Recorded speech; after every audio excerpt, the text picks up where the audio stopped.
We have these meetings to gather information, to foster discussion amongst the board, and to help direct the district. By law, we have to have these meetings in public. That does not mean that they are for the public to take part in them. There will always be a period on the agenda for public comment.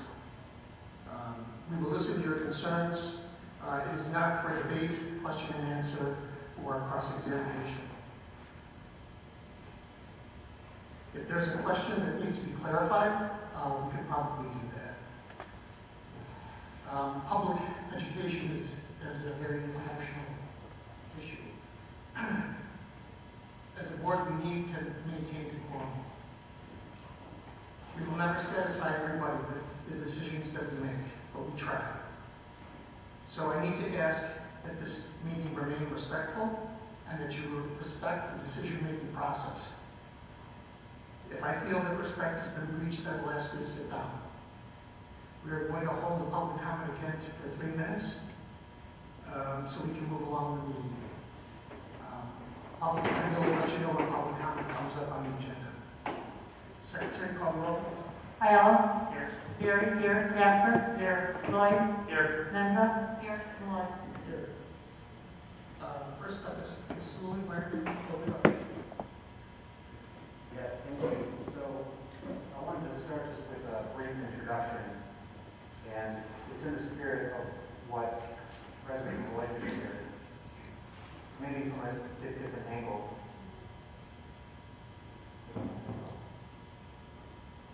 So I don't typically read social media very frequently about work.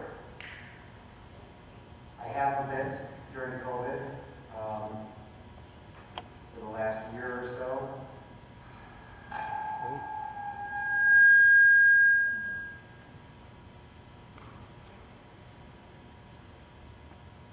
And I heard lots of things throughout the entire time. And some of it was difficult to read.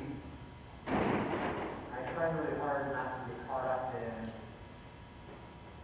who's on my side or who's not, or who's seen it the same way that I do or who doesn't. And I tell anyone who will listen the advice that to never swing at a pitch in the dirt, so to speak. What I found through this roller coaster in having a regular school year planned and then just a couple weeks before the school year changing to full remote and then going through it all again in October to do something different in November, and then the last several weeks trying to decide what to do next. It occurred to me the reason why we're struggling so badly is because there's no dynamite options. There's no way to do this that will meet the needs of all families. And I think a lot of the things I'm going to say tonight are actually going to probably seem pretty popular, at least based on what we heard last week. So last week, I cautioned everybody that no matter what we did, that somebody else was going to, I guess, pay, so to speak, for lack of a better term. But I read something since then and now. It said that Dr. Staywick doesn't care about kids. And at first I threw my hands up and said, that's the last straw. Why in the world would I be going through this personally if I didn't? No one that knows me would ever say such a thing. Angie, I can get closer if you want to turn me down more. That would probably be a good idea. That nobody that knows me would say such a thing about me. Because the only reason why I'm in education is because of how much I love kids. And then I had a bit of a revelation later on that night, and it occurred to me that the person who said that believed it. And I looked in the mirror. There's parents out there that actually believe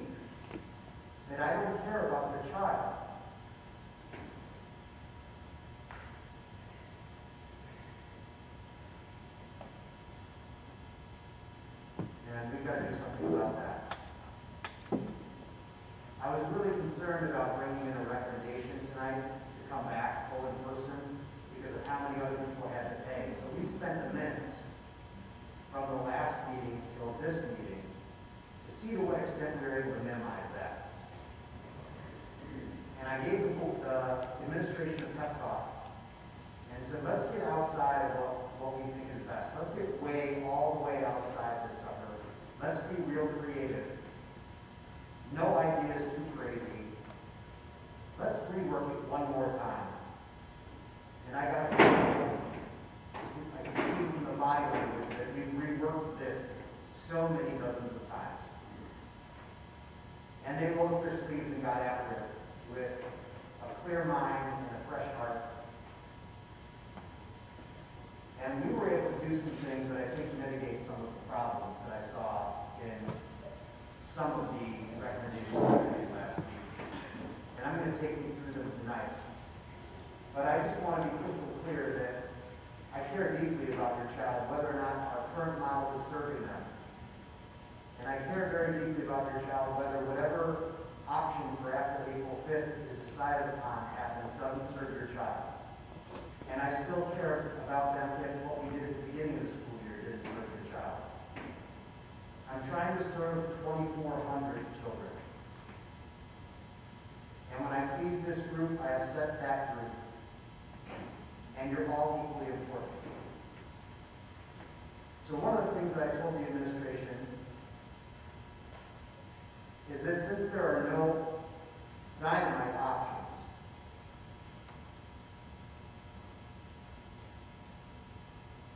it's going to pit person against person, or a group of people against a group of people, or parents against teachers, or teachers against parents, or teachers against the board, or board against the board, or board against me. And I think we all need to realize that it's a dynamite school district with outstanding parents who volunteer graciously and generously their time, with an outstanding board of education that cares deeply about each other and about the district, and a group of teachers that are unmatched in what they've been through and what they've been willing to do in order to do what's best for your child. They've had no control over what we've done. They've had input. We've asked them. We've tried to ask everybody. We don't always do that in the order that you'd like us to do. I was told we should have done the survey before last meeting. I'm happy that we did it before this one. It's tough to know in what order to tell the story and when to ask for what. But I promise you that the people who are doing these things are doing the very best that they can at the expense of their own hearts. The way that we're going to get through this is together. And we're all going to come together tonight. I'd like to start the presentation today talking a little bit about student learning. So the first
if a hybrid program compares to the remote program, because we didn't control for which kids chose each. So we don't know their past performance. I just thought that you would like to see that. And on the next slide, you'll see the breakdown of the first slide. This is the math portion of that combined score, with 56 and 44%, as compared to past years.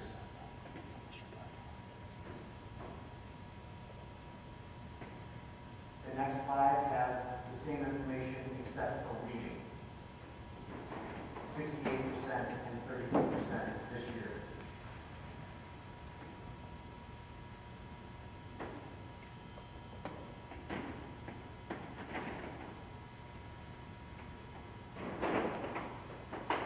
And then the next slide just says a little bit about how the information is used. Grade level teams of teachers, and in the middle school, departments of teachers by subject area, consider individual students' scores. And those score sheets are quite detailed. Those teams use those scores to determine which learning elements have been learned and which have not. So they can extend the learning in the areas where the student is mastered, and they can remediate the learning in the areas that the student has not. That's the planning that grade level teams and departments have been doing in the last few weeks. That remediation and that extension was what was about to begin in our hybrid program and our full remote program today. That was one of the things that I said would have to pause if we decided to change the model. One of the big drawbacks of our options was that many students would have to change teachers, which would cause all the planning that they did for that remediation and for that extension to have to reoccur before children would start receiving those services. Well, we think that we found a way to minimize that. Whatever we decide to do, there's going to be some students who have some of their teachers change. And in the elementary, that may mean a new classroom teacher for some of them. But it's not the most that I was talking about last week. Most of the kids are going to be able to retain their teachers that they have today. I'm sorry yours is not one of them, but most of the students' teachers will be able to stay the same in the model that I'm going to propose tonight. Before I go on, are there any comments from the board or questions from the board regarding the math data?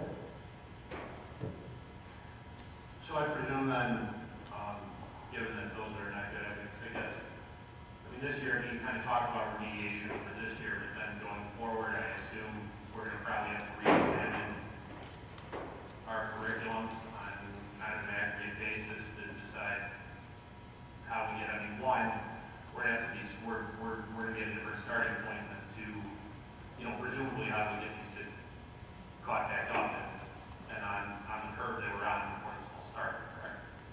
That's right. So that very last statement on slide 9. So at the very least, we're not going to be.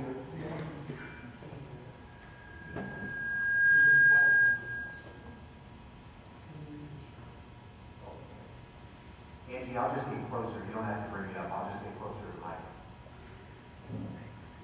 So we're not going to have to change the curriculum, but where we start in the curriculum may be different than usual because of what we've been through this year, yes.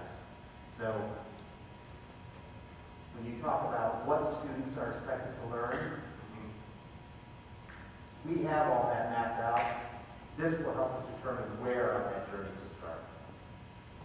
Is there a reasonable expectation that at some point we're going to get these kids caught up by the time they're graduating 8th grade? Or, I mean, I guess it depends on the age a little bit. You know, the more time we have, the easier it is. But I mean, you know, like let's say like, you know, a 6th grader, do we have a reasonable expectation that we can get our 6th grade class caught up to where they should be by the time they're done with 8th grade? Or Well, it's a difficult question because I think it's going to vary wildly by student. I expect that, Well, of course, I mean, there's some students, I'm sure, in there that are performing on curve from where they were, but I mean, I'm speaking more in aggregate. Is that reasonable? that will certainly be our goal. I'd also like, sorry, Rona, like to caution us that using math to decide where the kids are on their learning curve is kind of a false dichotomy. These students learn a lot more than reading and math and are all on individual placements. And so while math is a good guidepost for us to keep an eye on as far as overall student learning, I think that the question of, you know, if they're caught up or if they're not based solely on math is not the best indicator of their education. You know, I know that the district will do everything it can to bring the curriculum maps back to the kids and get the kids along the journey where they need to be. So yes, while this math data is concerning and we do see the numbers, it was expected, and I understand that there's a lot of learning to do, but there will be a lot of learning done. And so I personally don't look at this data and panic, because we're going to get back to school and things are going to get better and kids will learn. And so let's just make sure that we're not placing all our eggs in the math testing basket. Yeah, and I agree with that. And I don't mean to make it sound like, I'm not casting any aspersions, you know, we are where we are. You know, it's been a crazy year. All I'm at, and I'm not advocating for like cutting out like Harvard or something so we have more time to study math. What I'm just wondering is, you know, we're clearly, I mean, but I think the fact remains that our kids are clearly behind on math and reading and probably science and social studies too. They had tests for those. And so I was just wondering, you know, to what degree we have the ability to speed things up, to what degree that's even desirable. I don't know. I'm not an expert in curriculum. I'm just asking a question. Yeah, I think you're both making excellent points, and the reason why these discussions happen with teacher teams is because the math data isn't the end-all be-all. That we need to consider all of the data that we have available to us. There's no one source of data that will tell us about the educational health of an individual student. And teachers consider all kinds of things, along with their own qualitative opinions about how students are doing in all areas when we're deciding what treatment to apply for a student. So I suspect that everybody in our district knows that our work is cut out for us because we want high levels of learning for all students in all subject areas. And we're going to continue to celebrate and prize the diverse course offerings that we offer so that we graduate well-rounded students. And yes, Rick, I do think it's fair to say that it's likely that these results are indicative of learning. And in particular, some of the specials and encore and arts classes that we have that have had to adapt as well. So with the whole child in mind, we'll be carrying on, and our job will be very challenging to do the very best we can for all students. Are there other questions about assessment before we carry on?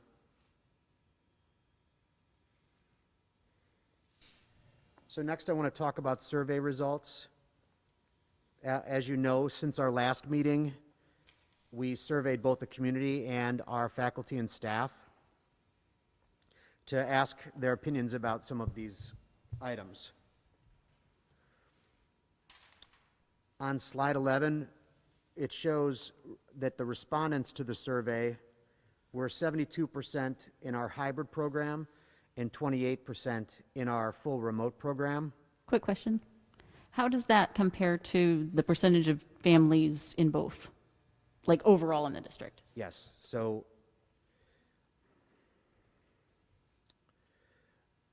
it appears that respondents were a bit more active on the survey from the hybrid program then from the full remote program, as we've got roughly 36% of our students currently in full remote, and only 28% of respondents were from that category.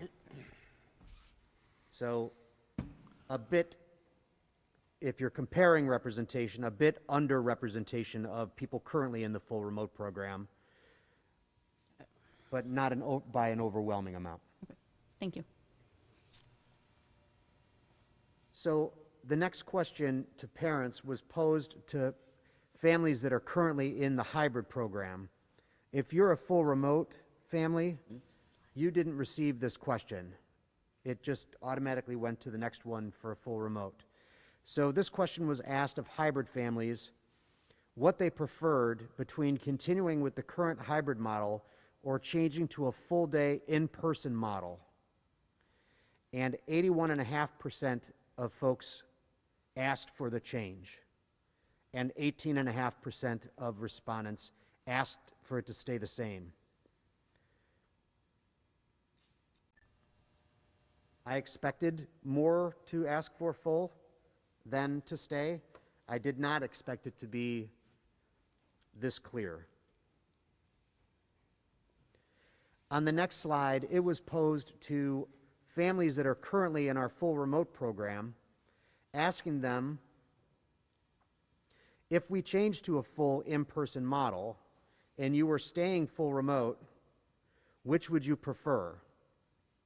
A model similar to what you're in now, even though that would likely result in you needing to change teachers, or a full remote learning model that was synchronous, where your child would be able to likely keep their own teacher, but they would be witnessing the instruction that that teacher was delivering to a room of live students. And the results to that question were about 50-50.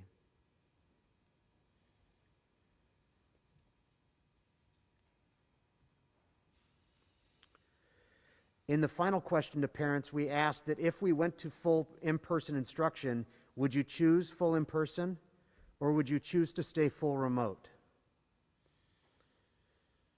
79% of parents said that they would come in person, send their student in person, and 21.5% said that they would stay full remote. That is about what I anticipated the result would be. On the next slide, you'll see that we also surveyed staff. And the first question we asked was whether they thought we should stay with our current hybrid model. If we should replace our current hybrid model with a full in-person model on April 5th. 11% said yes, 73% said no, and 16% said unsure.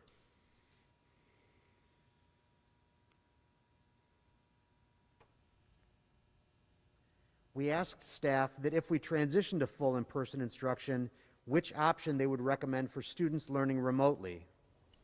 The simulcast stream option where they would keep their own teacher, or reschedule everybody so we could continue on a full remote type program similar to the one we have now. 73% said that we should do that, and 27% said that we should simulcast or stream so that students could keep their same teacher.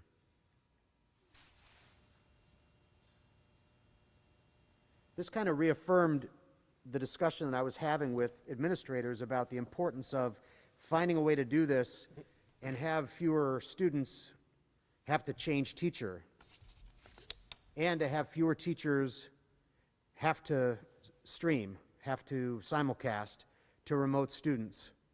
It's very challenging for a teacher to not only do a good job for students that are present, but also do a good job for students that are remote. And you have to communicate with those people, obviously, at the same time, but then also you need to spend some independent time with your remote kids to get them the intimate type of help that they would receive inside a classroom. They're getting that in real time in the Zoom all remote sections now, and that's very challenging to do while you're simulcasting a live in-person lesson. So those were our challenges. And it resulted in the following proposed learning models. On slide 18, I want to talk about a full in-person learning model for elementary schools. These are students that are in pre-K through 5. A full in-person learning schedule would be in-person all day, every day, Monday through Friday, on a regular full-day schedule, 8:55 to 3:35. There would be a limited number of changes in rosters and possibly a change in teacher, especially for students who move from remote to in-person. Because you'll find later that some of those teachers that are currently teaching full remote, some of them will continue to teach full remote. Physical distance inside the school as much as possible. Never less than 3 feet, which satisfies the Association of Pediatric Doctors recommendation of 3 feet. 6 feet whenever possible, however, wouldn't be in the classroom. So families would need to know that when they're making their decision. When the weather starts getting better, we're going to be taking students outside. Easier to keep them farther apart. They can get a mask break. And also resuming the use of playground equipment when possible.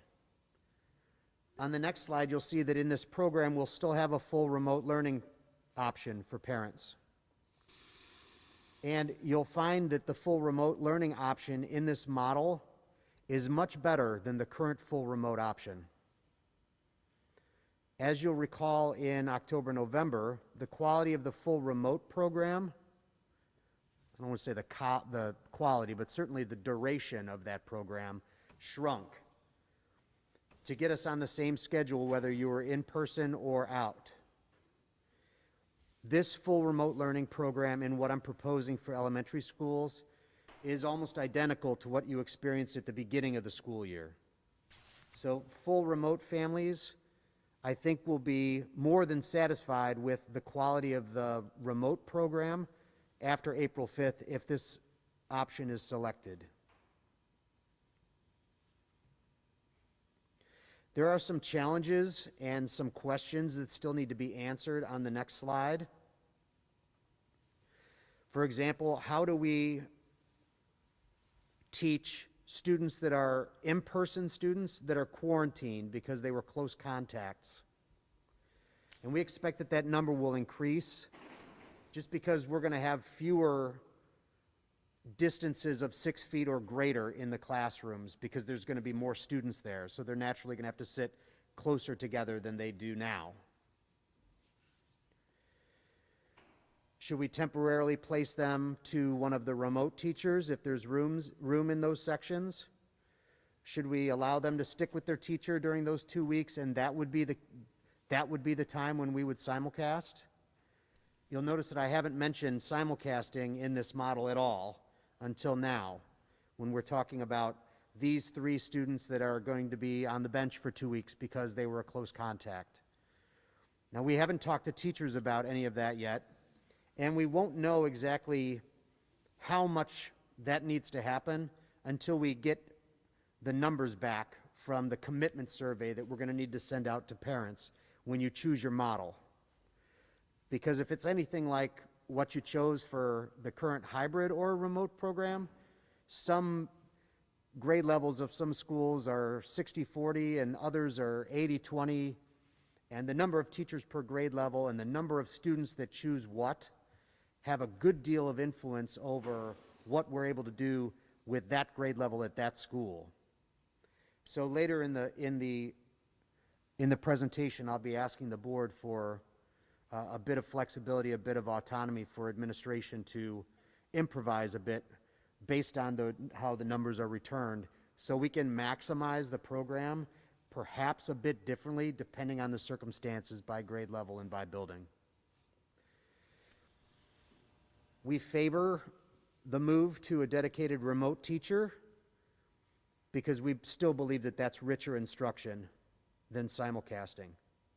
Of course, that's going to be dependent on whether or not there's room in that grade level's full remote section to receive another student. But we'd like to keep simulcasting in our back pocket for when that doesn't work. And naturally, it is a challenge that we need to be aware of, that there'll be more students in the classroom.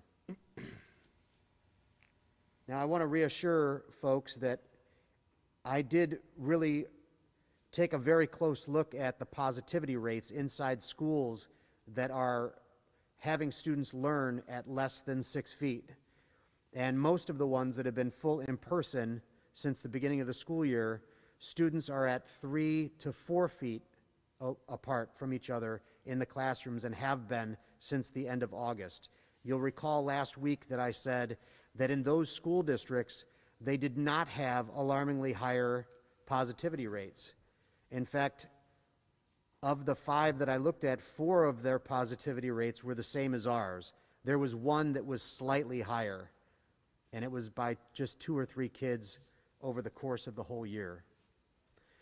What I also said last week is that the number of students that those districts need to quarantine is much higher than the number of students that we need to quarantine, because they're just naturally closer to each other.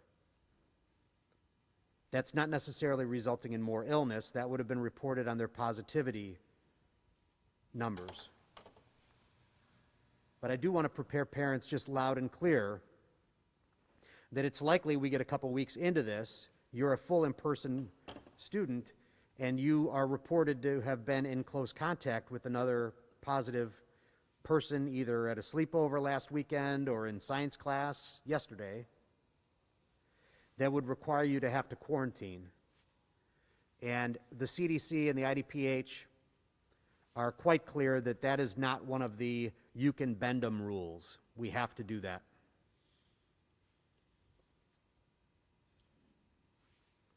I'd like to move on now to the next slide for the middle school, where there's 2 different models. And the elementary school administrators, until this morning, had 2 models as well. And the other model that I didn't put in the slide is very much like Model 1 that you're going to see for the middle school. It's very much like Model 1 that you're about to see, where essentially everybody would stay in their current program. But if you're a hybrid student who needs to be at school all day, we were going to find a way for you to do your remote instruction at school. That's pretty much what you're going to see in Model 1 for the middle school, with a couple modest enhancements. At the elementary school, we kept running into a limit for how many students that we could accommodate that way. And it was quite a bit less students than indicated on the survey that they would want it. And I didn't want to just modestly increase the number of families that got what they wanted and have to draw a line and tell the rest of them no. So we didn't pitch that tonight. So that's why we just have the full in, full out. If we want to make a change for the elementary, that's what I'm recommending that we switch to. At Central, they're able to do it. So in Model 1, as you'll see on slide 22, Model 1 offers 3 choices: full remote, the current hybrid model, where you could come half day and go home half day, just like you do now, or full in person for the entire school day. But that full in person is going to look a lot like what the instruction looks like now. It's just that the remote portion, while it would stay close to identical, it would be at the school. So it would be immediate relief for families who need care for their child so they can work, but you're not seeing a huge return in quality or minutes of instruction. On the next slide, you'll see that that model has some questions, challenges of its own. In order to do that, most students that are not in the full remote program, actually I think it would be most students in all 3, would have to have a teacher change. Right now, we've got teachers teaching remote, we've got teachers that are teaching all day in person, and we've got teachers that are teaching some in person and some remote. I'm assuming we'd have a whole new mix of family preferences that would require us to shake that student roster, teacher assignment 8-ball all over again and start over. It would also require that encore classes be reassigned, and students wouldn't get to pick which encore classes they got, and some students would have to repeat an encore class. That was a real drag for me anyway. And then PE would be entirely asynchronous. On the next slide, you'll see what the challenges are. I'm sorry, those were the challenges for people who chose remote in that plan. I'm sorry, that's not for all students. That's for students who would choose remote in that first model. The next slide is for students who would choose to remain hybrid. Students that are on a 2-teacher team would have a schedule change. The rest of them would largely have their current core teachers, but same thing about encore having to be reassigned. Small number of students would need to repeat one, and PE would be asynchronous.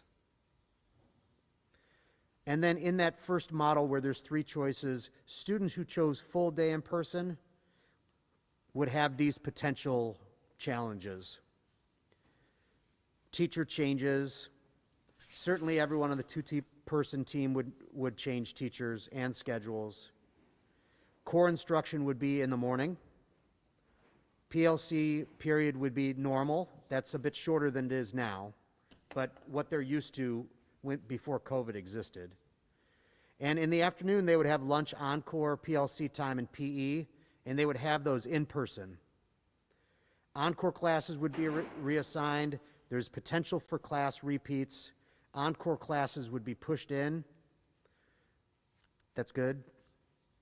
And PE will be live as the gyms will be sectioned off. Remember, we got to feed everybody. And there's no leeway on the 6 feet for lunch. They say greater than 6 feet when you take your mask off, and that's another one that we can't stretch. And the other people that have been full in from the beginning have been honoring that at lunchtime. So this is the one, skip that and let's go to 27. I want to talk about Model 2. This is the one that's going to be more similar to the only model that I showed you for elementary. It's full in or full out. And the schedule for full remote kids and the schedule that are full in person kids, those schedules would be the same. It would be a full regular school day from 8 to 2:55. And on the next slide, you'll see that schedule. And those of you that have had students in the middle school last year and before, this looks a lot like a regular middle school schedule. This is what the schedule is probably going to look like in the fall. So let's talk about, on the next slide, let's talk about remote students. The program will look a lot like the program looked last fall, this past fall, for students that choose full remote. It's going to be a full day of school. And there's not going to be a long break in the middle of the day. Remote students will follow the same schedule as in-person learners. Core and advisory periods will be longer than they are now. Some people will have to change teachers in the remote program. Encore classes will still need to be pre-selected. Pre-selected encore class means the middle school will try and honor the student's selection of preferred encore classes. You know how you usually give your first few choices, and if you can't get your first, we try and give you your second? It'll be like that. So that's better than them being pre-assigned, and certainly better than having to repeat a class. PE will still be asynchronous, and remote students will have their core teacher as their post-lunch crunch instructor. On the next slide, you'll see what it would be like for the full in-person learner. It looks a lot like regular middle school. There's going to be some teacher changes. We'll serve lunch on campus at 6 feet apart. core instruction will occur throughout the day as appropriate, depending on grade level. Core and advisory periods will be longer, like they typically are. PLC period will be normal, which is just a little bit shorter than it is. It's actually quite a bit shorter than it is now. I think they've got a really long PLC time now. But lunch, encore, PLC, and PE will all be in-person classes during the regular school day.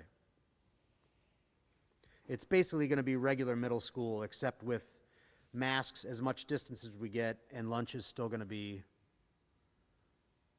very different. And then it raises the same question. How do we handle students that are quarantined? Just like at the elementary school, there's likely going to be more of them. It's really disruptive. As you heard me give testimony of my own children last week about some of them have been quarantined 3 times and for more than 2 weeks each time. Simulcasting has the pro of students remain with the same teacher and the same classmates in real time. The cons is it's simulcasting, which is challenging. The delivery option is difficult sometimes for some learners. Teacher will have to be behind the camera, which means he or she won't be doing the same dynamic around the room stuff that they typically do when they only have students in person, and all the other challenges that go along with simulcasting.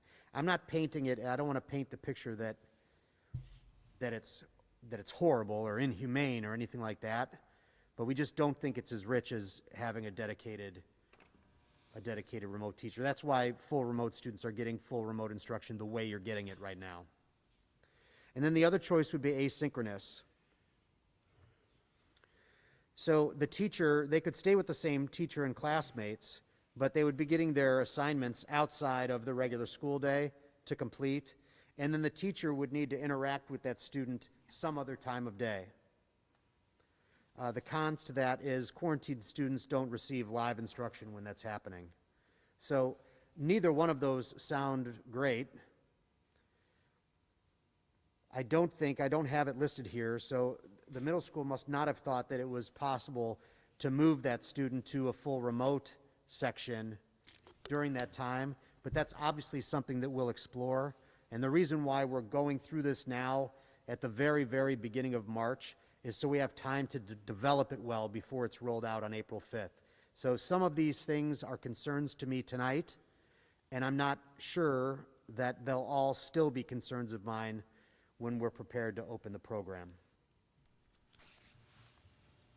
So the next slide is just, what do you think? So I just want to stimulate the board to talk about what I presented for the elementary model and whether or not you think it's better than what we're currently doing for our elementary students.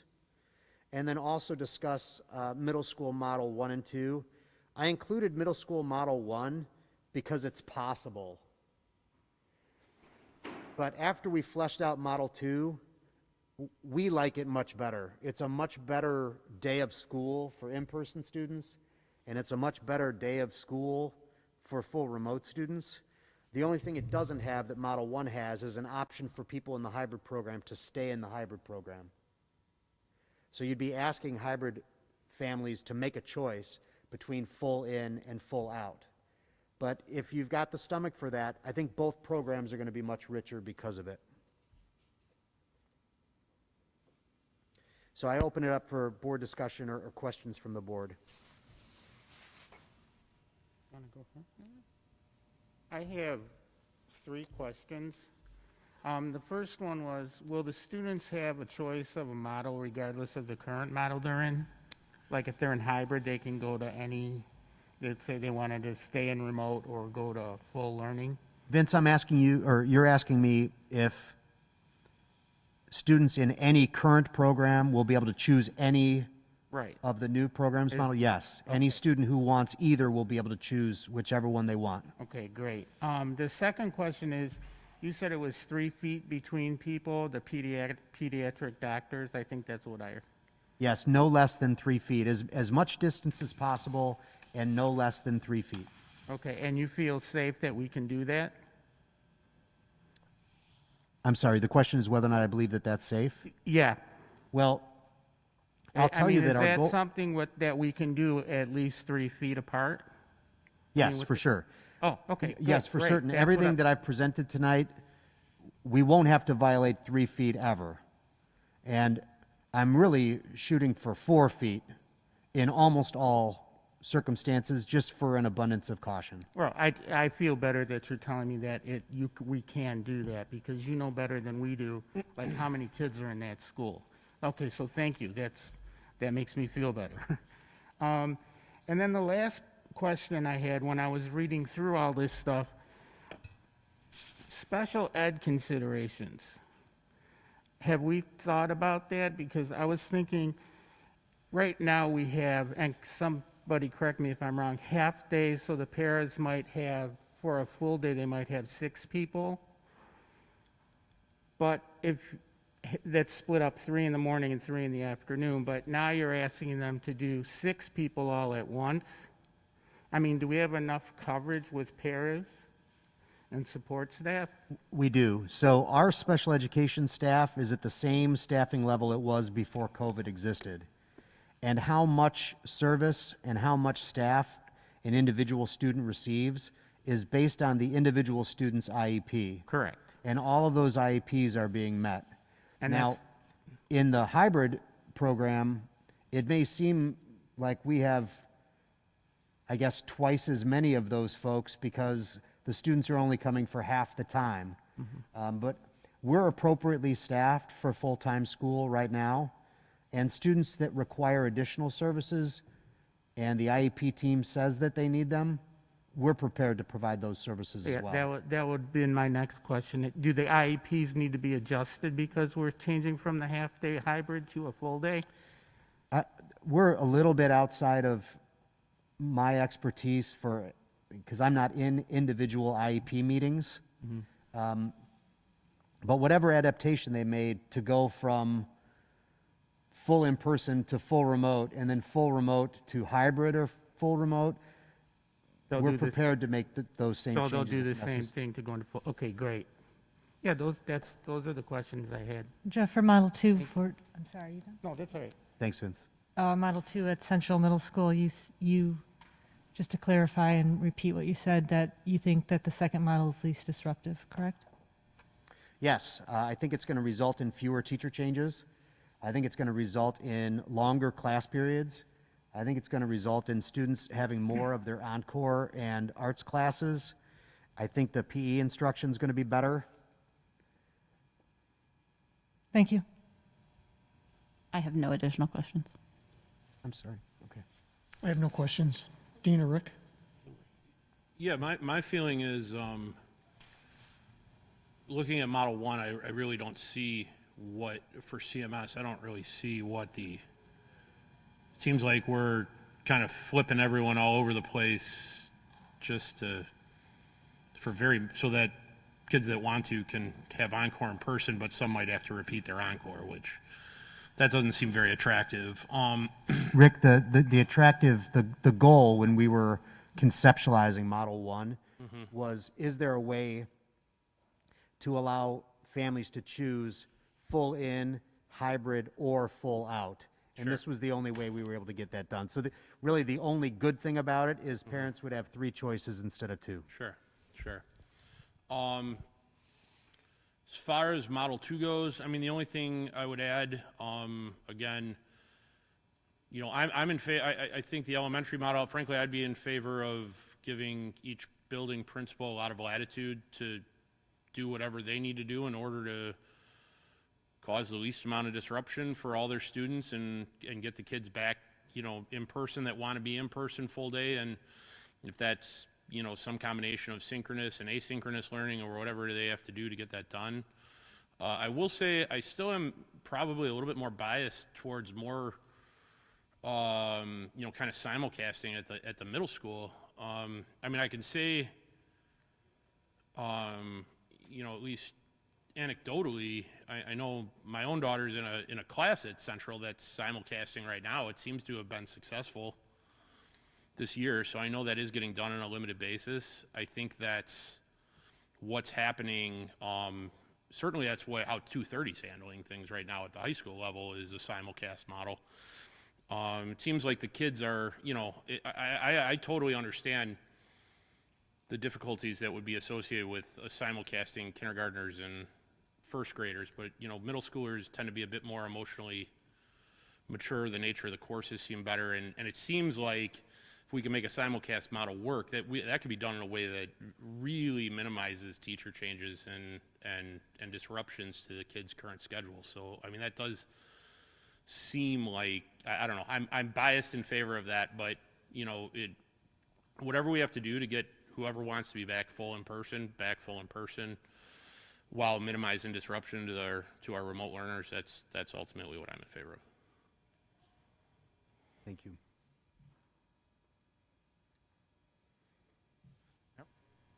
Is that it? Could you guys just give me like an unofficial straw poll, so feel like I've got marching orders in hand? I heard a lot of affirmative comments. I'd just like to know if the board intends to ask us to. Yeah, if you're recommending Model 2 for CMS, because it has the least amount of disruption, I agree. I would prefer that. Yeah, I agree too. Model 2. Yeah, I would just say, I think we definitely should do a straw poll and see where things stand, but there's also a lot of people here that I'm sure are here that they want to have something to say about this as well. Maybe we should hold off on doing that until after they've had a chance to have their say. That'd be great. I guess by the end of the night, I'd just like to know if there's any board members that have an objection to us carrying on, because I'd like to get everyone's excited to get started doing the actual work instead of planning the work. Everyone go with that? Yeah, So my final slide just has some finishing touches. I'd like marching orders tonight. That's the first bullet, and the second is asking for the flexibility for principals to not have to do each grade level one size fits all, so that they can improvise a bit to make it the best experience for all students. That's all. That concludes the presentation. Okay, any other comments? Thanks, Jeff, for the presentation. It was really good. Thank you. Okay, at this time, I'd like to open it up for public comment. If anybody would like to come up and comment. Please state your name. Yeah, Tim Fee. I have a daughter at Memorial. Could you sign in, sir? Sure. On any of the slides, I didn't see anything about how this district was helping the teachers get vaccinated. Like, if you want to compare other school districts, like how Tinley Park did. And I also noticed in one of the, one of the emails sent out that 81 members of the staff are refusing to get vaccinated. Is that correct? 81? No, that's not correct. Well, why was it in the? I don't know if you're reading that correctly. I know how to read. Yeah, there's no requirement for people to get vaccinated. We've made an effort to make the vaccine available to everybody who wants it. We're confident that everybody who wants the vaccine will have both doses before April 5th. And there are a good number of staff people that have elected not to have the vaccine, and they're going to be expected to continue to work anyway. And you expect students to come in even though these people refuse to get vaccinated. That's correct? What's that? It's a personal choice. This is a public school, and the kids are required to get vaccinated.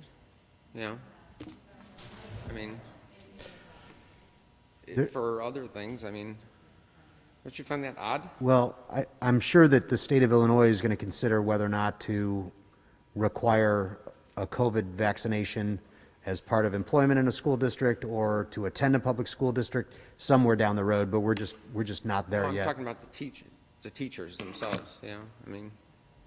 You haven't done anything to help the process along, like Tinley Park High School did? No, of course we have. That's why I'm certain that every teacher that wants the vaccination will be vaccinated before April 5th. Really?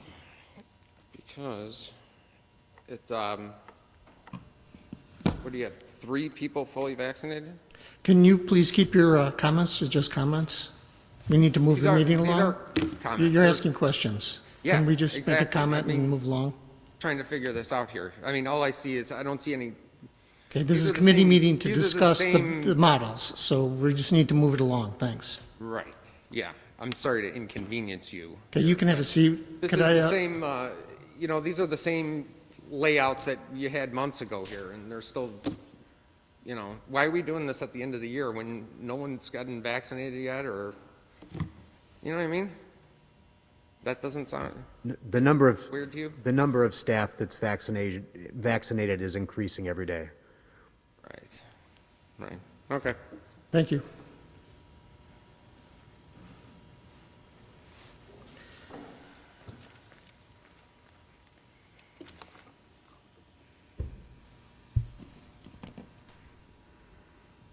Hi, I'm Karen Lyons. On that note, I am the ESP Vice President, the support staff Vice President. I work at Memorial School. I am a para. I have 2 one-on-ones, one in the morning, one in the afternoon. The question was raised, do we actually have enough paras in each building to handle a full day of return students? Considering that last year we did have about 12 paras that were cut, and yes, last year we had a shortened year per se, we don't have enough staff. In the area that I'm at, I'm in special ed, and we have 4 students in the morning, 3 in the afternoon. With that being said, we will be short, just on the multi-needs program, we will be short at Memorial 3.5 paras. Then you've got Cruz, FERC, I'm told, they approximately will be down 4 paras. And then we have to talk about pre-K. What's going to be the max for the pre-K room? Right now we're a max of 10. Of those 10, you can have anywhere between 3 and 4 that are significant needs that are on the border of getting their IEPs. Now, some of these kids though, picture this, let me put you guys in the pre-K room. Because with COVID, I know you guys have not been in the room. You have 1 para that's on diaper duty pretty much full time during that 2.5 hours. Then, remember, our program does start at 3 years. There's another that's on the special need kids that are running Karen, around. please don't discuss individual student services. Okay. So anyways, there's kids that basically there's services that are coming in and out of the room, which means additional help, which means additional adults. However, talking to different paras that are in the pre-K room, they do feel that we are basically short because they're stressed trying to maintain the kids in the room. The other thing too is that as paras, we've been asked to do the additional tiered students help the students that are, falling behind or whatever. So we're there to work with these people. We want to help the students and such. But now that's adding another layer on to us. Who's going to be willing to take on a job for 8 weeks? You've got to consider that. Also, when will this start? Because we already know there's going to be a lack of time. Lunch. As far as we see it, there's kind of 2 different ways of lunch. You haven't talked about how we're going to do lunch. You can do it in the classroom, which means, Karen, I need you to move it along. okay, I'm sorry, possible mice, or basically we're going to have to go into a different area. And then, of course, we have the green slips. How accurate are those green slips? We have parents that have basically not filled them out correctly. We're sending the kids back to the front office to have the parents called. So those green slips, and then there's kids who basically have been sent to school, the parents know that they're sick and they've had Tylenol, and then through the day they've gotten sick. So those green slips, how accurate and truthful are parents when they have? And also there's parents who they themselves have sick, but yet their kids are not, and they still send them in. Again, I can't stress the importance enough of safety with getting the kids back into school. However, but please consider the need for staff. We have kids, we have remote kids. And the one thing you want to talk about is doing simulcast and such. If parents Karen, work with... your time is up. Okay, thank you.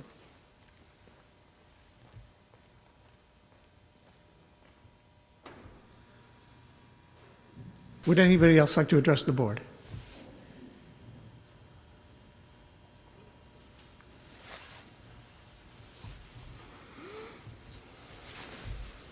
Hi, Hi, Lori. my name is Lori Kaiser, Hi, Lori. and I am currently a teacher at Fulton School as a second grade. I've been in the education for 27 years. I've been at this district for 20 years. I started as a special ed teacher. I've worked into the administration type programs. I've worked with some of the board members here as we built Fulton, and I am very dedicated and continue to be. And currently, I am the union rep at our building to support my students as well as my colleagues and staff and administration. I wanted to just start say that I am a parent of 3 children. I'm fortunate enough that I have a college and 2 high school, that I do not have the issues as much as I know the parents and you face every day with the e-learning as some of my own colleagues do. However, I do realize the challenges of my own children going only every other day to school, and then the next day they get to sleep in, which I'm kind of envious on some days. I do see, though, that they're in their rooms more, socializing more on technology, and actually becoming more distant.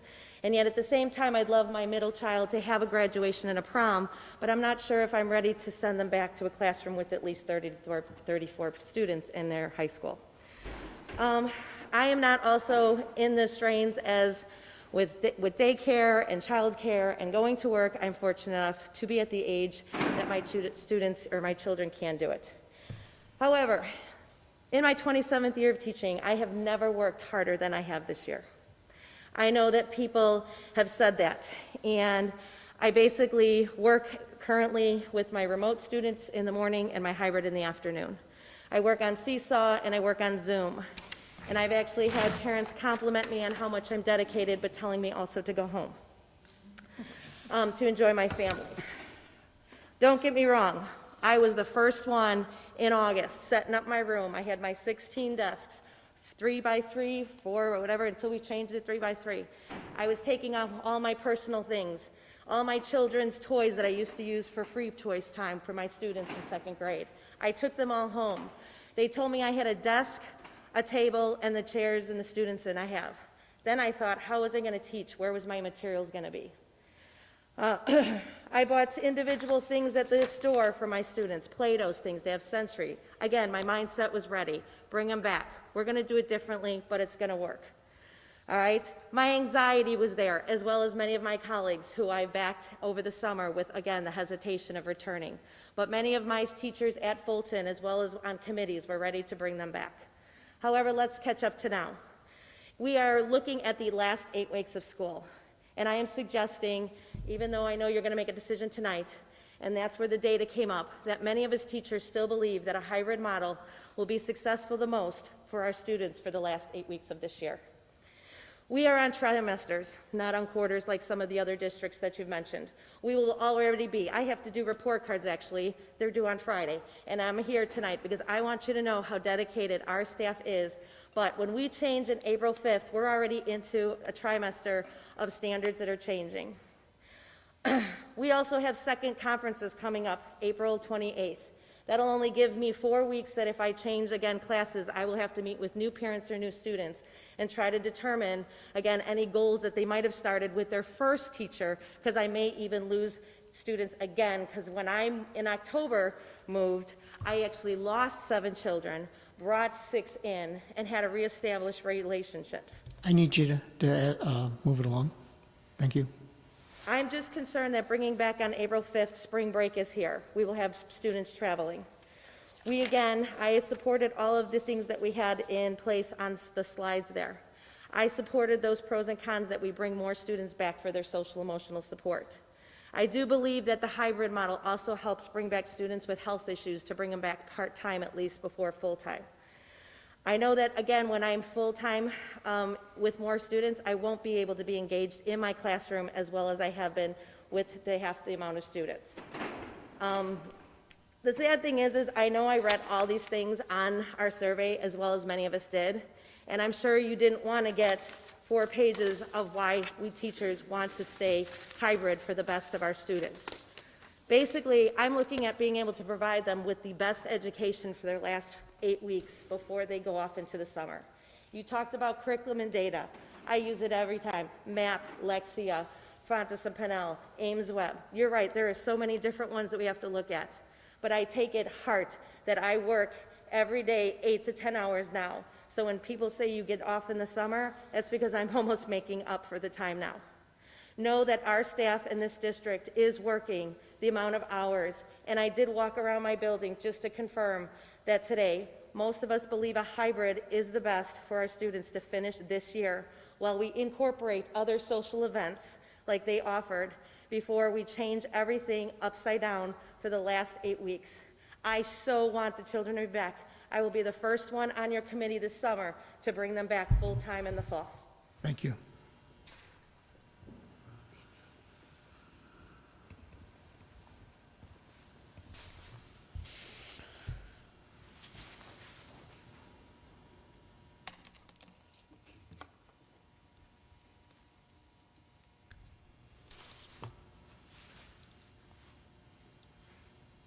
Hi, Hi. Hi. I'm Lisa Giamotta. Lisa. I traditionally am the advanced math teacher at FIRC. Currently, because of COVID times, I am half-day 5th grade and advanced math 3rd, 4th, and 5th grade, all at the same time. When I teach advanced math, I actually do simulcast. It's hard. It sucks. Excuse me for saying that. And it is not good not only for my remote kids, but my online kids. I do my best. I am trying to socialize them and have them work collaboratively and do group work, simulcasting. 3rd, 4th, and 5th graders, even the most motivated students, our advanced math students, it's not working. It doesn't work for them. Are they learning and growing? Yeah, but not at the level that we are used to, not even close. Not at the level it could be if I had them full remote or full in person. So I just kind of want to put that out there for the simulcasting. But what I want to say before I begin is that I am honored and blessed to work for District 146, and I've done so for 10 years, and I plan to do it for the rest of my career. And there's been some negativity this year, a lot of negativity. This past week has been very hard to be a teacher in District 146. Dr. Staywick, you addressed some of the social media posts. I try to stay away from social media, but unfortunately it has been sent to me, posts by community members, board members, that have not been friendly to us as teachers, but we work our butts off for these kids because we love our kids. We love your kids. I don't envy you. I don't envy your decisions. No decision is right and no decision is wrong. We've been given this by the universe. What I do want to say is that I do support not changing. But my reason has nothing to do with COVID. It has nothing to do with COVID. We could wake up tomorrow and some magical wand was waved and COVID is gone. But I do not want to change because I believe that consistency is key for our students. I'm a parent of 3 children. I would not allow my child to change teachers 5 times in 1 year.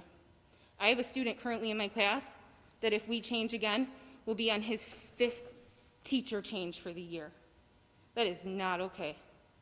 That is not okay. And I know he's one out of so many, but that is my student, and it is not okay, and I'm here to be his voice and the voice of a lot of my other students. It is not okay to be changing these kids. I'm gonna give this number to you, 40. That's how many days we're talking about here. We heard 8 weeks, we heard after spring break, 40 days. We are asking to upheave the entire system that has worked. I have to ask you to move it along. I will. That has worked. It's not been ideal, but it has worked for 40 days. And in those 40 days, we have to take IAR because the state said so. We have to take access testing possibly, I think. We have to take more MAP testing. We have to take Ames, all of these benchmark testing. It's testing season, that's what it is. So in those 40 days, we have those. Maybe we'll get rid of some of them. IAR takes a long time, guys, of those 40 days. Research shows that testing is best done in the environment that you learned it in, when you feel safe and confident and comfortable. But we're gonna take these kids, move them all around, change what they're used to, and then say, here, take a test and show what you learned this year. It's not good. That's not good. I am just saying, consistency is key here, and we're talking about doing something. I don't know what the motivation is. I want my kids in school too, full time. I can't afford the childcare that I am paying for because my kids are in half day. I work on a teacher salary here. I get it. I get the community's concerns. They want their kids in school. But is it worth it for 40 days? Please, when you are thinking about it, remember that number. It is 40 school days. Thank you. Thank you.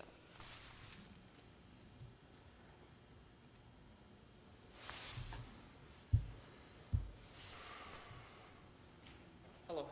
Hi. Hi there.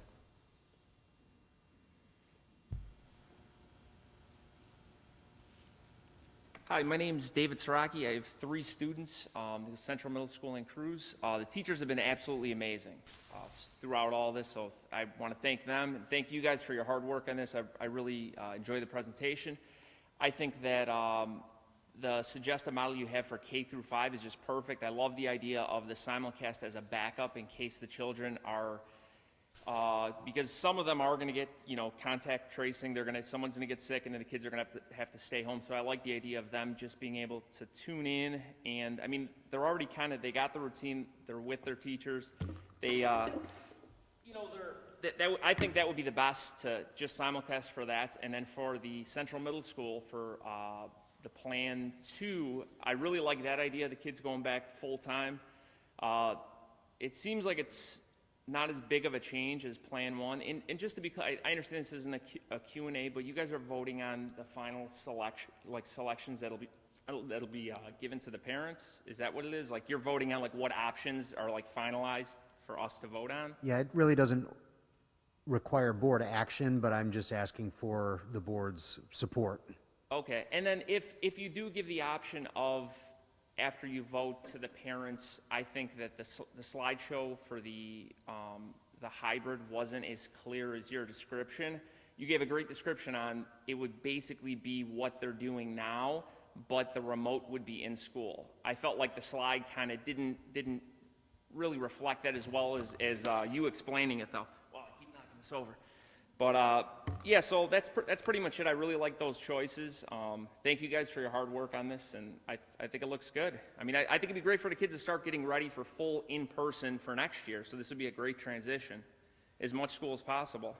Just to be clear, Central families won't have a choice between the first model or the second model. Okay, so that's what you're voting on. It sounds like it's gonna be the second model, so they'll be choosing full in-person or full remote. Okay, and just to be clear, so then with the first one, there was only one option, so basically, you're not really voting on anything there, that'll just be, you've already it sounds like you've decided it'll be full in-person or full. That's right. Okay, perfect, that cleared it up, thank you very much. Thank you. Thank you.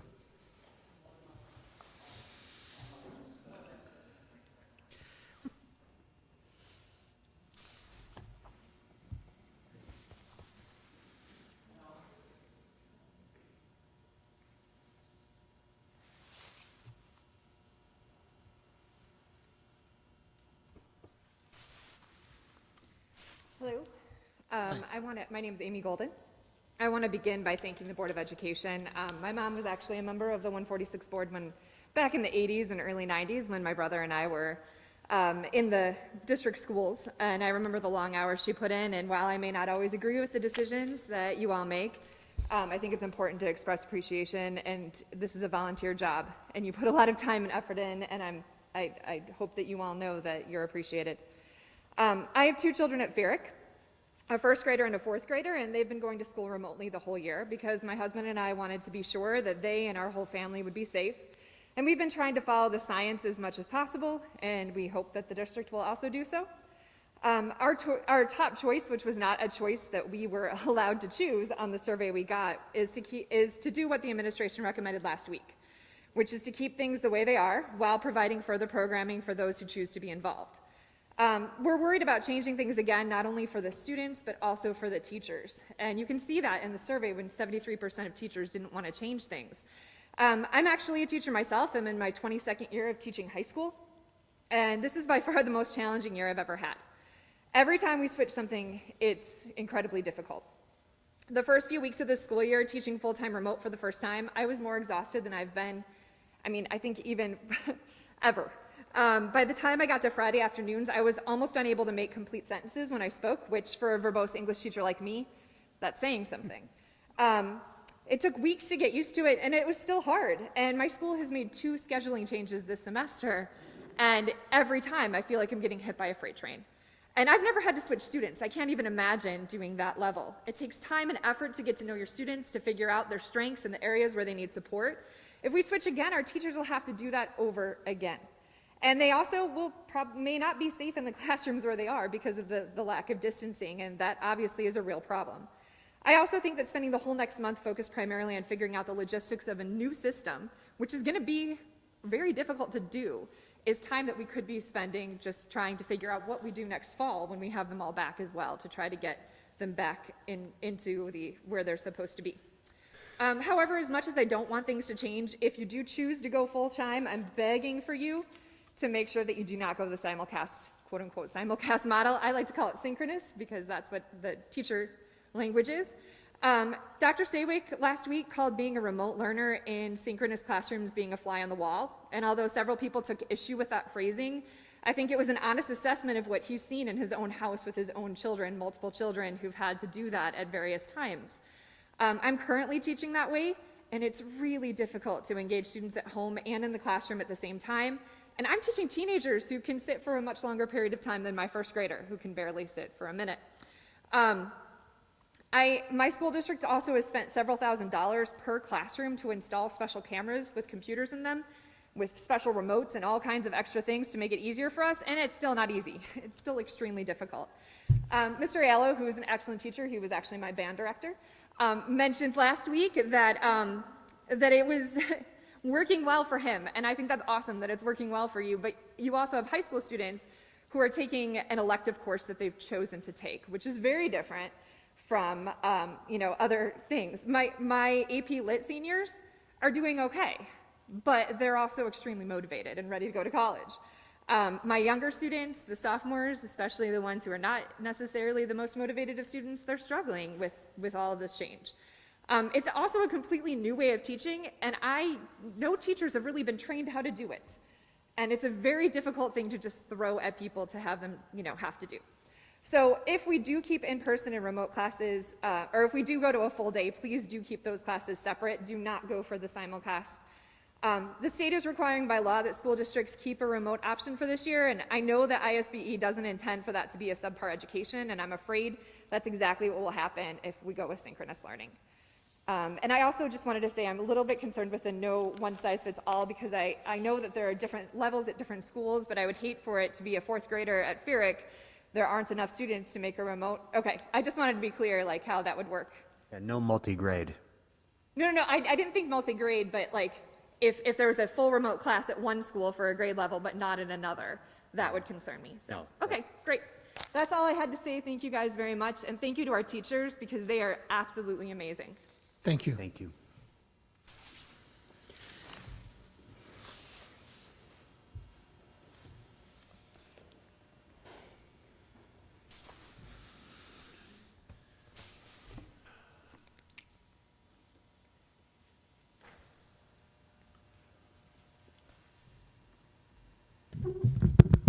Good evening.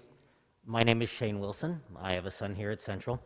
I have a hunch that a couple of you probably think I only come here to needle you, to be a thorn in your side. And I want to assure you that's not the case. I'm here for my son. We're a remote family, and we're a remote family because we have to be a remote family. My family has a history of respiratory ailments, and our doctor said to us, do not put your son in school.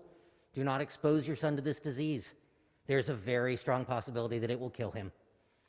So everything I've done, everything I've said, every time I've come here has been to look out for his safety and to ensure that he has the best possible education.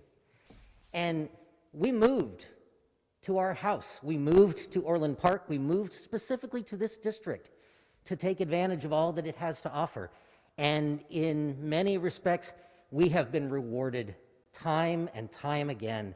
We have met extraordinary teachers who have gone far beyond any expectation that I might have to ensure that he is connected, to ensure that he is learning, to ensure that as much as is possible in these weird times, that he can thrive. I know that there are teachers and administrators in this district who have found that we can be a little bit overbearing because we work so hard on behalf of my son.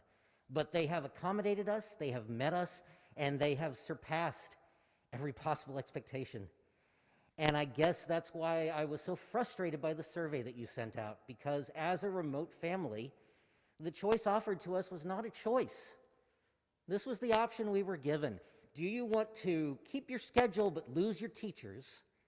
Or do you want to keep your teachers but have become a fly on the wall, become someone who loses all those connections, who loses all those advantages? That's not a choice. At least one member of this board has said to me that choice is the important thing. They don't want choice taken away from them. Neither do I. I greatly respect the efforts that you have gone to in these plans that you've outlined tonight to try and make this work. It's been a struggle since last July when we initially talked about this, when we initially talked about a hybrid model and debated whether 2 feet was okay. Does it have to be 3 feet or 4 feet or 6 feet? The remote model is still getting the short end of the stick. The fact that there's this danger of taking away teachers who have developed a relationship with kids like my son for 7 months for the sake of 8 weeks of education, that's a threat. That loses that very valuable educational connection that is really the only thing that's making this work right now. And it's a threat that exists in the midst of a pandemic that continues. 16% of people in Illinois have gotten 1 shot as of March 1st. There's still over 1,000 new cases of COVID every day. And 13% of all the cases in the United States are under the age of 19. That's kids. Kids do get this. So this is very real. And this is a very legitimate concern. And the numbers you put up tell me a lot. That it was a 50-50 split among remote families said, we don't know what to do with that. How do you make this choice? What kind of Solomon-esque choice are you giving us? The fact that 72% of teachers think you should keep it the way it is. These same teachers who have been begging you all throughout the school year not to put them in danger, not to change the model, not to turn them into frontline workers. That's telling to me. The fact that when you tasked the administrators with addressing this problem and they came to you 1 week ago, the administration said, leave it be. Let's get through this year. I am here for my son, and I'm here for everyone's sons and daughters because I want to do what's safest and what can educate them the best in these circumstances. And I've never been convinced that rushing them back into this building or the 4 elementary schools is what's best for them. We saw the MAP scores, but nothing about that told me, wow, that means we've got to get them into the building to get those scores up. Nothing has told me that the socialization that's supposedly going to come with being in a school with everyone wearing masks is worth that risk. Could you move it along, Mr. Wilson? Certainly, Mr. Malloy, I will move it along. You have another option before you. That is the hybrid model. And you have an obligation, if you choose to reject the model that you've been using since November, to try and do more than just getting kids into a class, to really make that rich, and to really think about the consequences when you enact this of what it means when you take students away from teachers, what it means to get them in the building, what are you really doing to make that worth their while. I hope you will consider that when you make your choice, and I hope you will consider that you have more choices than just what's here before you now. Thank you.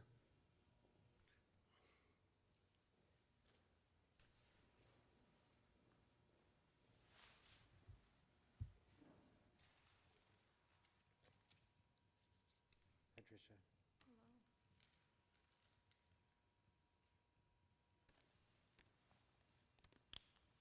Hello, Dr. Davis, Mr. Malloy, members of the board and administration.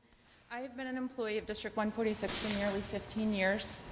I am the proud parent of a former Memorial Eagle and CMS Twister graduates. I'm currently the proud Media Center Director at VIRC.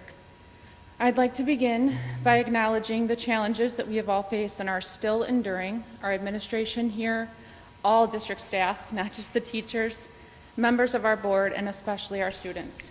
I contemplated not coming up here, but given all that was spoken before me, I felt like it was a perfect tie-in for the reasons that I voted no to changing our current model. Contrary to what seems to be some popular opinion, maybe it's just the loud voices on social media, I don't know a single person who has any selfish motivations in declining or demanding a move to full person instruction. I voted no for the children who are seeing momentum and for it not to be lost. I voted no for established routines for all that this would entirely upend. I voted no for the work that should continue and focus that should be focused on summer preparations and directions for our next school year. Instead, this would stop everyone and shift everything to prepare for a wholly different model, including all teachers. The teachers of your children who are concerned with maximizing your children's learning and social emotional wellness. I know as a former administration center employee, we spend weeks, months preparing for a new school year as a district, and this is essentially that. I voted no for the student who has already changed classroom teachers and schedules several times. I voted no for the risk of not closing our doors again, like those districts who are often pointed to in these meetings who went 100% remote after they opened up their doors 100% in person, while we've been open successfully since November 4th. Because this works. It's not ideal, but it's best given everything. I voted no for the more than 30% of our students, like Mr. Wilson just said, of our students at each school who opted to be 100% remote. I voted no for the families and members of our community, also as Mr. Wilson said, who are battling illnesses or cannot risk infection. I voted no for all of those who are stretched thin as we near a year of this. And I voted no for those who are grieving. We have gotten creative, as you've pleaded. We've shown up every day to reach and teach. We're currently continually checking in on our students' social and emotional well-being. We are arranging classroom teachers to help with the remediation Dr. Stawick spoke about this evening. Those students who need a little bit more and small group attention on top of our already full plates. We're sending home packages weekly to support our students, and we're doing this all while parenting, while agonizing, while mourning, even while sick, and while we are all surviving. We're doing this in partnership with you, parents and caregivers, because we all care. None of this is to accommodate teachers. This is not to make things more difficult for you or your children. This is because you have trusted us as the experts in the field, especially our superintendent and our administration, and we ask that we not be divided. Given all that you've presented this evening, Dr. Stawick, and it's an impossible thing considering the differences between the family survey and the outcome of the staff survey. But given that, the challenges and the changes that presents, how can this be best for any member of our community? I really feel that this would just be best as the recommendation in the fall. And I hope that no one would presume and subscribe to a narrative that parents just want us to be their daycare. And so please don't subscribe to the narrative as to why us educators don't think that this is best. Thank you. Thank you.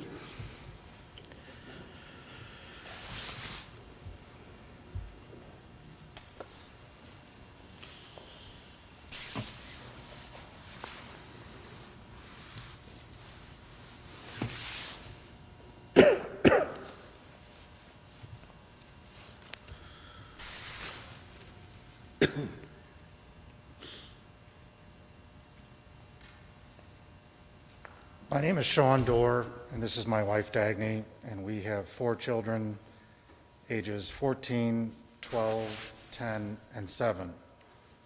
I've had nothing but good things to say about Cruz, which we have attended, and Central Middle School. Our kids have received great education at these institutions, and I have nothing but the highest praise for the teachers that they've had. However, because of the change in COVID, we as parents, working parents, could not have remote learning and took our 3 children out of District 146 and put them into CJV.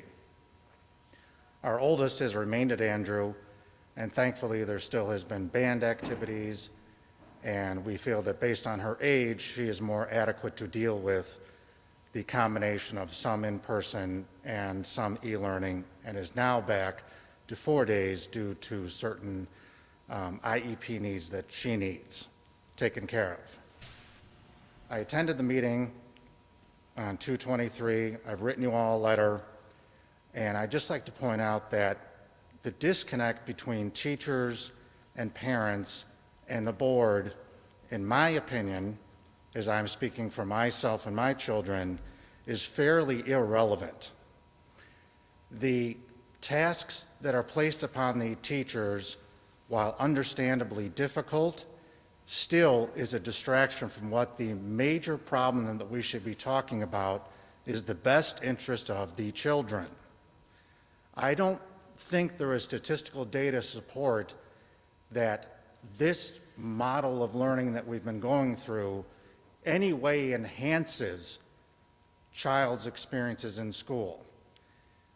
I understand that we are trying to deal with, and you all are trying to deal with, this pandemic and what needs to be done.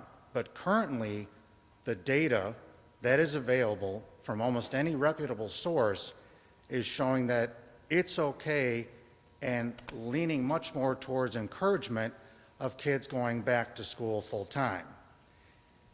The other issue is that we are focusing on COVID as if there is no other ramifications to our children, such as their depression, anxiety, suicide rates, physical things such as obesity, diabetes, because of what has happened.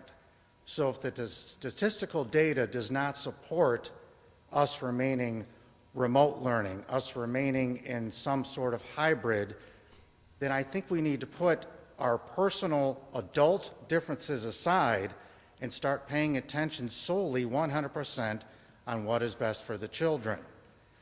The other comment I'd like to make is that I'm a lawyer. I have been trained in my 16 years of experience, and before that I was a police officer and on the SWAT team and in Harvey and New Orleans, Louisiana. There's multiple sides to every single story. I was highly disappointed that what was gotten from the last meeting is now that there's these parent versus teacher arenas. I mentioned nothing about teachers in my speech, and I watched it because it was recorded.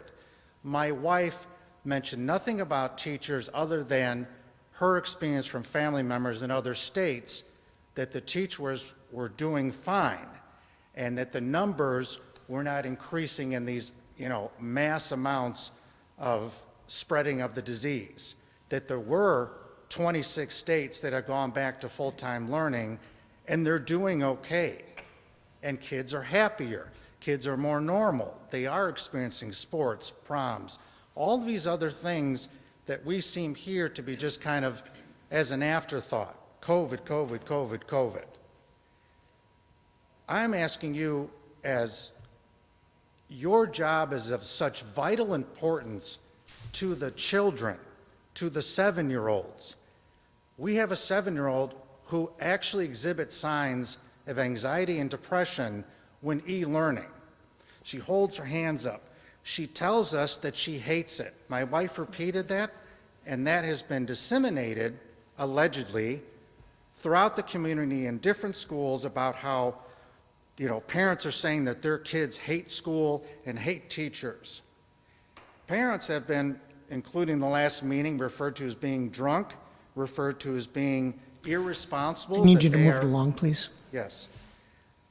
The bottom line is that rhetoric is completely unnecessary, and we should just all focus on what is best for the children. And I'm going to speak now real quick.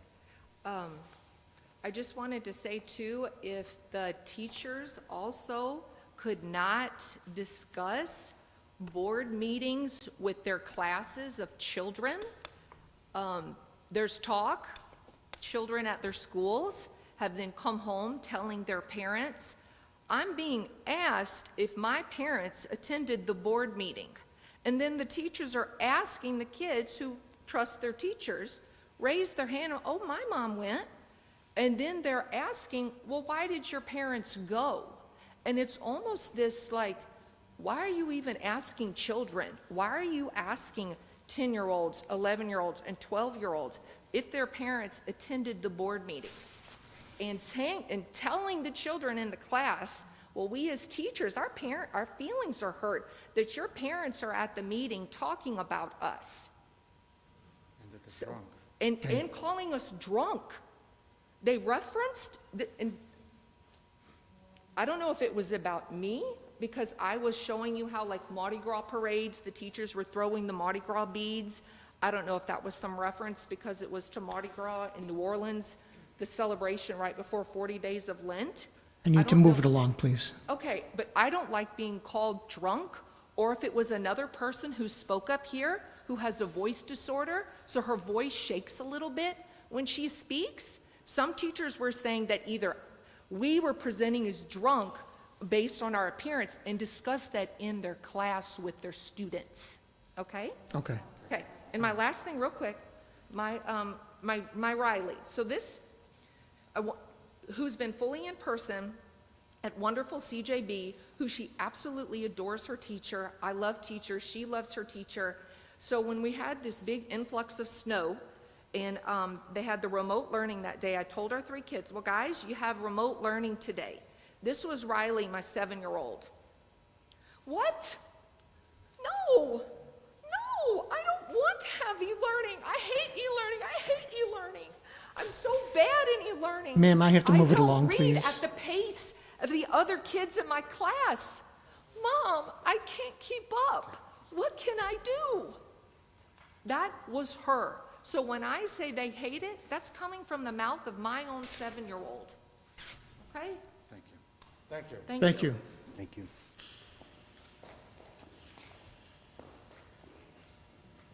Okay, would anybody else like to comment?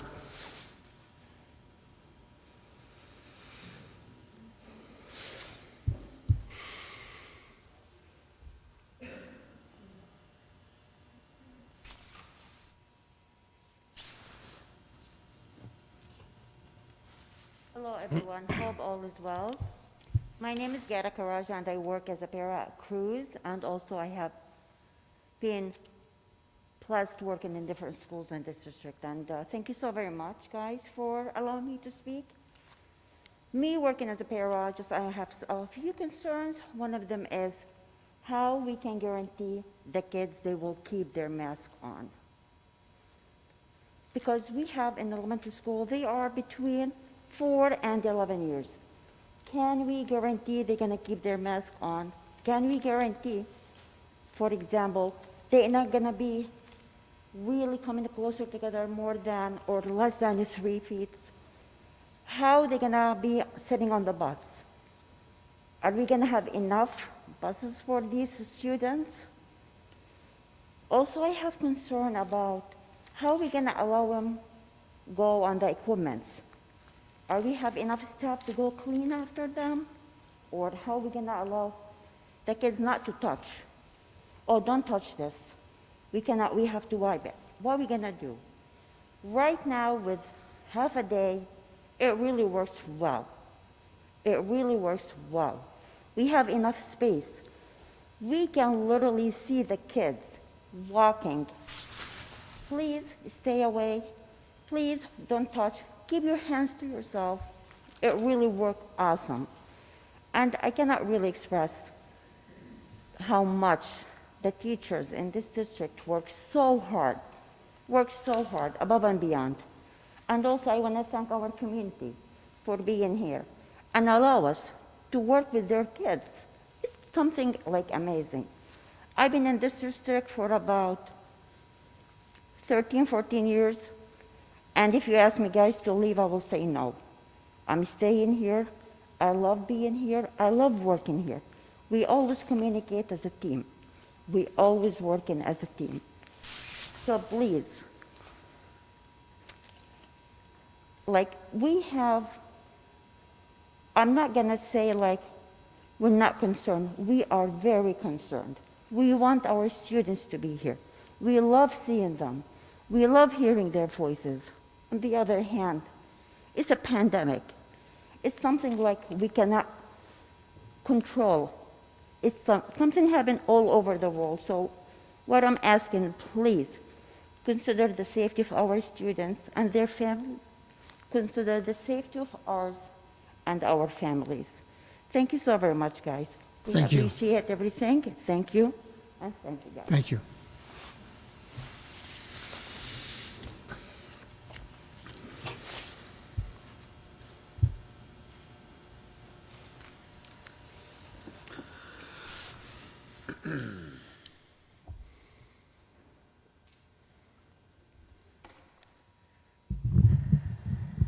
Hi, I'm Crystal Pavlovsky.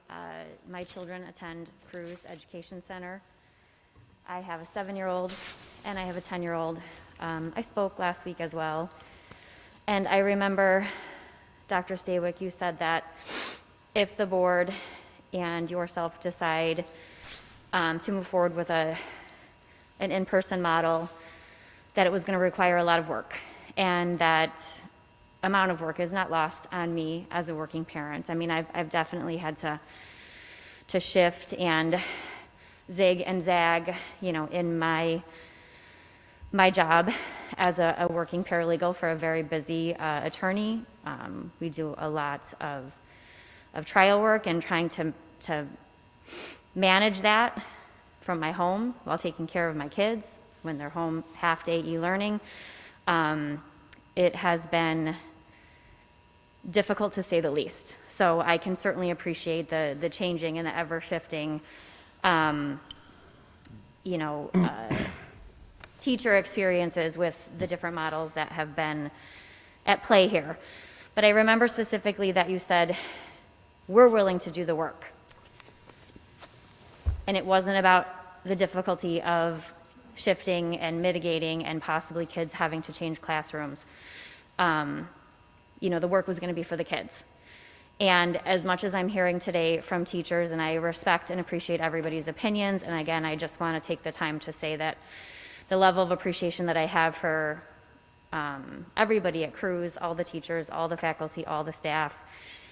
We moved here from Chicago for a better educational experience for our kids about 6 years ago now, and we found that here. And what we also found was a community, and what we also found was a tribe of parents and teachers who I think need to come together in this difficult situation and not be in opposition and not spewing this rhetoric of pitting parents versus teachers. 8 weeks left of school. It's an invaluable amount of time. It's not an insignificant amount of time for our kids to get back in the classroom, and for our teachers who are so skilled and so passionate about the kids to get their hands on the kids full time, not their actual hands, of course, figuratively speaking, but to have that full in-person interaction, to have our kids have the opportunity to spend more time with their peers and make more connections with the teachers. I feel like no matter how much shifting and changing of classrooms may have to happen, I feel very strongly that this community is very much like a family. Everybody at Cruz is like a family to me, and they're like a family to my kids. It would not be detrimental to any of my kids to have to change from, one first grade teacher to another. They're all very connected, and I feel like it's that sense of family and that sense of community that we're losing a little bit with these emotions running so high. But I just want to say that if I had, any input here as a parent, as somebody who appreciates this community and the school district so much, and I do not envy your vote and your position here, but if I could just implore you that 8 weeks is a very long time in the life of children. And to get back in the classroom full time, no matter how difficult it may be logistically, it is going to prepare them in an invaluable way for a full in-person, God willing, experience come fall. Thank you. Thank you.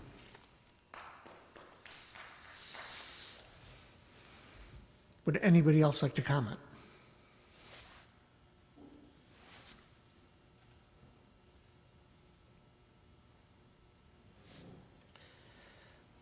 Okay, so we're gonna take a straw poll I just like thumbs up, thumbs down to do what for Model 1, Model 2. no, I think everyone agreed that of the two CMS models, Model 2 was stronger, so it's just full in or not is really all I need to know. Yeah, I'm good with that. Dean? Yeah, I'm good with that too. Yeah, I'm good with it. I do want to point out one thing. 40 days, we only have 175 days that we're in session, right, for the entire year. 171. 171 days. So 40 goes into 171. That's almost a quarter of the school year. It's not insignificant. So, but yes, I am for all in, for full in. Yes. Yes. Yes, I'm in as long as we try to make it consistent to what's already been going on. I mean, like not trying to do the least amount of changes possible. Yeah. Because I think, the community's spoken, so yeah, they want a full in. I think we need to do full in. But then I think we should be listening to the teachers too and like trying to keep it consistent. That way we're listening to both parties. But yes. Yeah, Vince, thanks for that. And I think what changed from last week, Tuesday evening, to this evening is through the work that we've done, it seems like the disruption that we're going to have to create is much less than we thought it was a week ago. Fewer teacher changes, much less synchronous. Yeah, and you made that very clear, so that was a real good thing. Thanks, Vince. Is Julie Jackson still on the line? No. Okay. Okay, next item up is any new business. Is there any new business board members would like to discuss? No? Okay, item 6, closed session. Can I have a motion for closed session? I move that we go into closed session for a personal matter. Second. Secretary call the roll. Aiello? Yes. Barry, yes. Casper? Yes. Lloyd? Yes. Nenza? Yes. Malloy? Yes. Thank you for all coming out.